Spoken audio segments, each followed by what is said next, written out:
नमस्कार दोस्तों, हमारे YouTube चैनल सेठ जी के नुस्खे में आपका स्वागत है। दोस्तों, आज मैं आपके सामने एक बहुत ही महत्वपूर्ण टॉपिक लेकर आई हूँ। आज का हमारा टॉपिक है तुलसी विवाह पूजा का क्या महत्व है और तुलसी विवाह पूजन की क्या विधि है। दोस्तों, ये बताने से पहले मैं आपको ये बताना चाहती हूँ कि यदि आपने हमारे YouTube चैनल सेठ जी के नुस्खे को सब्सक्राइब नहीं किया है तो अभी कर लीजिए, ताकि हम आपको महत्वपूर्ण जानकारियाँ इस चैनल के माध्यम से दे सकें। तो चलिए बात करते हैं तुलसी विवाह पूजन का क्या महत्व है। कार्तिक मास के शुक्ल पक्ष की एकादशी को तुलसी पूजन पूरे भारतवर्ष में मनाया जाता है।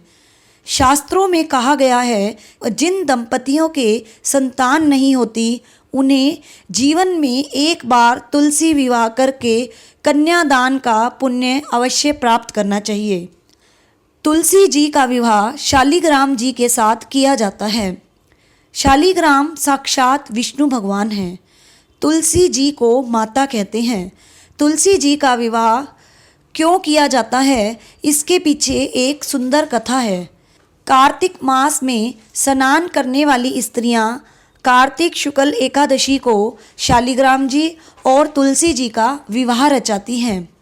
वैसे तो तुलसी विवाह के लिए कार्तिक शुक्ल पक्ष नवमी की तिथि ठीक है, लेकिन कुछ लोग एकादशी से पूर्णिमा तक तुलसी पूजन कर 5वें दिन तुलसी विवाह करते हैं। इस दिन तुलसी भक्त प्रसाद बनाते हैं और तुलसी के पौधे के पास गन्ने का मंडप बनाकर उसमें साक्षात शालिग्राम की मूर्ति रखते हैं और विधि विधान पूर्वक उनके विवाह को संपन्न कराते हैं। अब हम बात करते हैं तुलसी विवाह पूजन विधि। तुलसी विवाह पूजन के लिए तुलसी जी का पौधा एक पटिए पर आंगन या पूजा घर में बिल्कुल बीच में रखें। तुलसी जी के विवाह के लिए तुलसी के गमले के चारों ओर गन्ने का मंडप बनाएं और तुलसी देवी पर पूरा हार श्रृंगार जैसे चूड़ियाँ, सिंदूर, बिंदी आदि चढ़ानी चाहिए और लाल चुनरी चढ़ाएं। गमले में शालिग्राम जी रखें। शालिग्राम जी पर चावल नहीं चढ़ते, इसलिए उन पर तिल चढ़ाई जाती है। तुलसी और शालिग्राम जी पर दूध में भीगी हल्दी लगाएं। गन्ने के मंडप पर भी हल्दी का लेप करें और उसका पूजन करें। पूजन करते समय तुलसी मंत्र का जप करें। इसके बाद एक नारियल दक्षिणा के साथ टीके के रूप में रखें। भगवान शालिग्राम जी की मूर्ति का सिंहासन हाथ में लेकर तुलसी जी की 11 परिक्रमा करें। कपूर से आरती करें। आरती के पश्चात विवाहोत्सव पूर्ण किया जाता है। इसके बाद प्रसाद वितरण अवश्य करें। दोस्तों, हिंदू धर्म में विवाह में जो रीति रिवाज होते हैं वो सभी रीति रिवाज तुलसी विवाह में किए जाते हैं।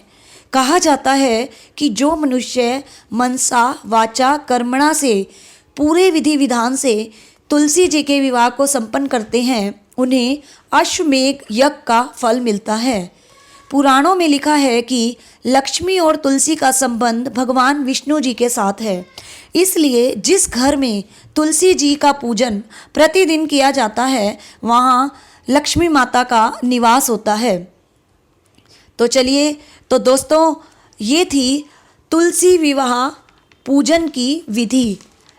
दोस्तों, अगर आपको हमारी ये वीडियो अच्छी लगी हो तो हमारे YouTube चैनल सेठ जी के नुस्खे को लाइक करना, शेयर करना और सब्सक्राइब करना न भूलें। धन्यवाद दोस्तों।